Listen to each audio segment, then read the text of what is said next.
Over the next few weeks, Elias tested every theory he could think of. The conclusion he reached was horrifying. This was not his original world. It was a distorted, parallel dimension.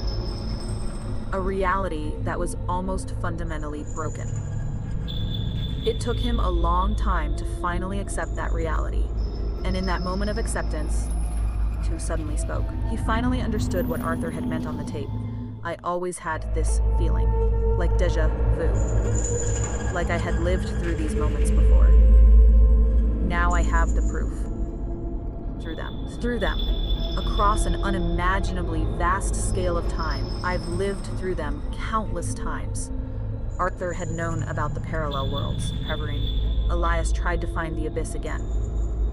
He tried everything he could think of to find a way back home. Every single attempt ended in failure. Eventually, Chanix suddenly spoke. He was forced to pin his hopes on theoretical to make sense of the madness. In quantum mechanics and thermodynamics, there was a concept that matched Arthur's despair. The Poincaré recurrence theorem. The theorem stated that any isolated, closed mechanical system, given enough time, would eventually return to its initial state. Of course, the required for that in me spoke. The times required for that to happen was incomprehensibly vast. But it meant that 1 trillion eons ago, there was another universe, another solar system, another Earth, Drusus, and another Elias going through the exact same nightmare. But Elias obviously couldn't cross that kind of cosmic time gap. And that version of him wasn't truly him. Because of that, toward a different, more grounded scientific nightmare. The concept of cognitive infinity didn't just mean infinitely large or infinitely small. Broader, absolute. If the universe was truly infinite, that meant there were an infinite number of Earths, an infinite number of Eliases. There were infinite versions of him, with the exact same memories, doing the exact same things, at the exact same time. Under the crushing weight of infinity, exhausted. Any impossible event could be exhausted by brute force probability. The impossible became an absolute certainty. But with humanity's current cognitive limits, concrete proof while staring down the barrel of infinity was useless. It was pure, suffocating despair as the years bled away. That creeping, spose. Unknown dread settled deep into his bones. He eventually went numb. He allowed himself to be assimilated by this aberrant world. He settled down. He started dating, got married, Baga spoke, and had a kid. The days dragged on, slow and unremarkable. He genuinely thought he had let go of the abyss, Elysium, and the world he had left behind, until a warm, breezy afternoon. He went down to the beach to clear his head, and he ran into a little boy writing in a journal. It was supposed to be a normal afternoon. Elias had gone for a walk by the water to shake off some stress from work. The sky was a flawless, empty blue dotted with a few stray clouds. The mild sun beat down on the sand, glint like crushed gold. The ocean was calm. Everything was perfectly fine. Then a black dot materialized over the water. The dot expanded violently. A colossal pillar of ocean water plummeted from the sky, fusing the heavens and the sea. Together, the sky began to ripple and warp like the surface of a pond. Blinding white stars tore through the atmosphere, swaying gently in the sky. The ground beneath the beach began to shift. An impossible, Elias spoke. Flash poison liquefied the sand, turning it into a thick creeping tide of molten glass, bathed in the light of the 3 white suns. The glass hardened into a pale silver. Elias's heart hammered against his ribs. He stood frozen, staring at the apocalypse unfolding in front of him. Right then, spoke. A little boy ran up and tugged on the hem of Elias's shirt. "Mister?" the boy asked timidly. "Do you know how to spell coconut?" Elias looked down. The kid was holding a journal with an Ultraman cover. He glanced back up. The palm trees along the boardwalk, refracted through the cooling glass of the beach, had turned a violent cheese crystalist. Glowing yellow in a split second, all the missing pieces snapped into place. Elias knelt down and traced the letters for coconut into the palm of the guy's hand. Jules. He watched the kid turn back to the journal and write, "Golden coconut trees. Flowing silver sand." The boy looked up at the massive water pillar tearing the ocean apart for a second, then scribbled another line. "And really, really big monsters." "Hey kid," Elias asked softly, "where are your mom and your sister?" The boy looked around frantically, panic setting in. He started screaming for them. "Mom, where are you?" Elias looked out at the churning surf. He saw two figures, one tall and one small, getting swallowed by the waves. It was the boy's mother and sister. The boy's face was drenched in tears, with a dirty hand, and wrote in the journal, "Mom and my sister are gone. I am so scared." "Look," Elias said, patting the boy on the head and pointing out at the ocean. "There they are." The boy looked up. Inside the colossal rotating pillar of water, drifting upward just spokes. They were different genders, different ages, but every single one of them had almost the exact same face. The water churned, the bodies began to merge and dissolve. "Why are there so many moms and sisters?" the boy asked, scratching his head. "And some of them aren't even girls. Which ones are mine?" Elias smiled at him. "Right now, they're going somewhere very far away. The legends say it's the place where the world returns to its source." "Really? Gee, that's so cool." The boy cheered up. He pressed his pen to the paper but hesitated. Elias guided him gently. "When there are that many of them," the word "they." The boy nodded in sudden understanding. He wrote down the final sentence in the journal. "Eaten by the monsters, and turned into one by one." "That is so great." An ancient, rotting black ship drifted up to the edge of the silver glass, front of Elias. Elias said goodbye to the boy. He stepped onto the black deck, and the ship sailed back into the route leading to the abyss. Yes. Or time Chidgerment. The boy was him from childhood. At this point, Elias honestly couldn't tell if this was time travel or a localized collapse of parallel universes. But he had a gut feeling he was getting very, very close to the truth. The voyage played out almost identically to his first run. He even saw his past self. He watched the younger Elias stand on the deck of his ship, grab a rusted harpoon, and scream, "Back off! Let her go." Elias remembered how proud he had felt in that moment. He had thought he was a hero saving as a helpless girl. He thought he looked like a total badass. Once that past version of him drifted out of sight, adjusted his sail, and intercepted the ship of the helpless girl, looking down at the bleeding figure on the deck, and Elias spoke in a low, heavy voice, "Jack."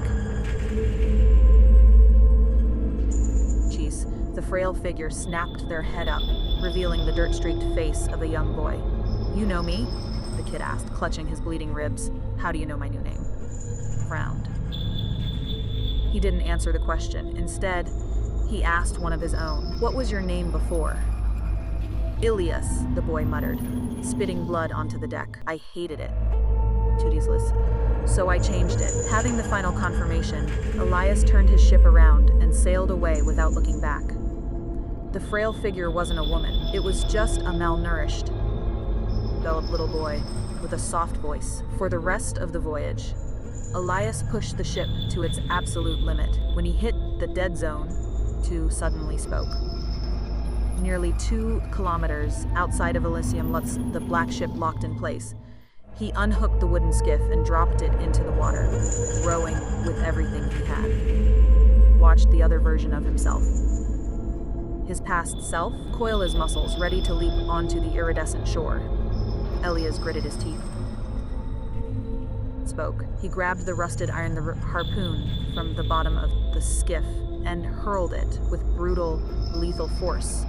It struck his past self-dead center in the back, straight through his chest. The dying, his lips trembling as he asked the exact same question. Elias remembered hearing, "Dad," said down at him. Elias looked down at him. There was emotion on his face. His voice was completely flat. "There is only one chance. Let me take it." Dad, it was all true. Jack was Elias. Father, Arthur, was Elias. Not just them. His mother, his sister, and every single soul sailing on those black ships was Elias. They were all him. From different times, different universes. Different universes, Elias exhaled a long, heavy breath of stale air. He turned his back on his dying self and took heavy, equals vast for duration, deliberate steps into the shifting light of Elysium. After years of madness, he was finally going to look the truth in the eye. Truth meant stepping into total destruction. Elias didn't remember how he left Elysium. Deep inside his chest, a pale, suffocating wave of powerlessness had completely crushed him. He staggered back onto his black ship. He hoisted the sail and steered the rotting wood out into the endless universe. Empty ocean. He didn't know where he was going. He didn't know what to do. An uncontrollable, blinding numbness saturated every cell in his body. After a long, hollow silence, found the digital voice recorder in the wooden lockbox. He figured he needed to leave something behind. To put this nightmare on the record. Spoke his first sentence into the mic.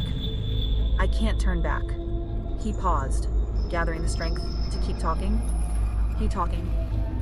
"I never two things I feared most would actually come true. I always had this feeling, like deja vu, like I had lived through these moments before. Now I have the proof, through them. Across an unimaginably vast scale of time, I've lived through them countless times. That fact alone is terrifying. But compared to the second thing," licked his cracked lips, forcing the words through his throat, "it feels entirely insignificant. None of it means a damn thing. We are..." Before he could finish the sentence, Toon Esniginally spoke. The black ship lurched violently. A towering, monolithic rogue wave smashed down onto the deck, shattering the bulkhead and flooding the cabin. Choose attack. Elias was ripped off his feet and dragged into the crushing, lightless depths of the ocean. Brine flooded his nose and mouth.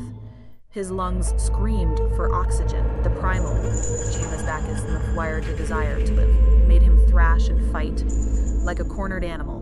But against the sheer, violent mass of the ocean, he was nothing. And muttered, his body sank deeper and deeper into the dark. Clinically speaking, he became a corpse. He died a physical death, but his consciousness remained intact. He was trapped like a cold, detached observer, watching the horror play out. A sea turtle ripped his arm off. A shark severed his leg at the thigh.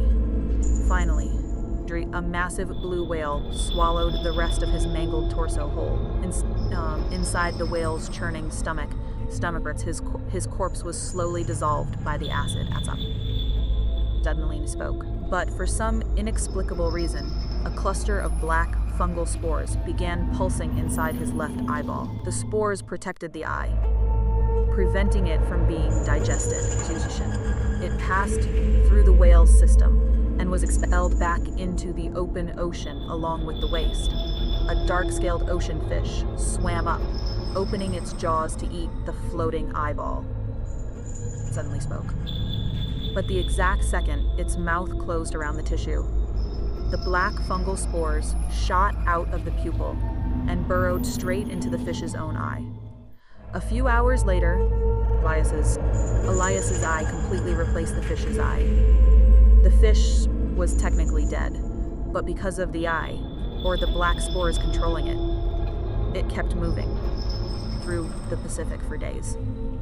Until one afternoon, a steel hook pierced its jaw and ripped it out of the water. Teflon. It was hauled onto the deck of a massive commercial cargo freighter. An older sailor looked down at the catch. A guy standing next to him slapped him on the shoulder. "Hey, Arthur!" Start to the trip man. "You already pulled one up." Arthur nodded, giving a polite, tired smile. "Just getting lucky, I guess." Distance. He unhooked the fish and casually tossed it into a plastic bucket near his boots. A second later, a voice drifted up from the stagnant water inside the bucket. "Or you all have to die." It wasn't reincarnation. It wasn't time travel. It was just the mathematics of an infinite universe. Attorney Elias. Countless parallel worlds overlapping at a single broken singularity, tangling together. It caused infinite versions of Elias to collide in a fractured timeline. Jean spoke.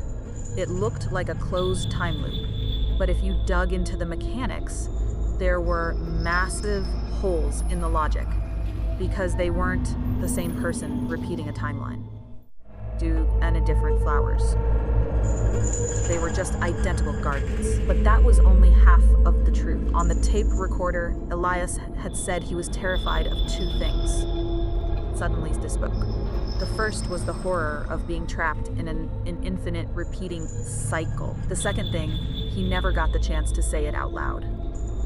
In quantum theory, 2D Crester, because of the fundamental nature of quantum fluctuations, even in a total empty vacuum, it is mathematically possible for a complex structure to spontaneously fluctuate into existence. To put it simply, the universe could spontaneously generate an isolated, functioning consciousness. G suddenly spoke. Somewhere out in the void, there is an intellect vastly larger than the Earth, larger than the sun, larger than the entire galaxy. Frozen fish in Russia. Physicists call that theoretical Boltzmann brain. The darkest interpretation of that theory is this. It does not rule out the possibility that our current world, cities, every physical object, and every single memory we have ever experienced was just generated a fraction of a second ago. By that fluctuation, Elias, his memories, the fish, the infinite universes. None of it existed a second prior. In abstract terms, everything in existence was just a momentary dream constructed by that floating brain, and the most floating brain, and the most terrifying part was, it was all real. When Elias had walked into the iridescent light of Elysium, seen him, or rather, he had seen the version of himself that the entity had constructed for this specific dream. They didn't exchange a single word. He was struck by a sudden, absolute, apocalyptic realization. He is about to wake up.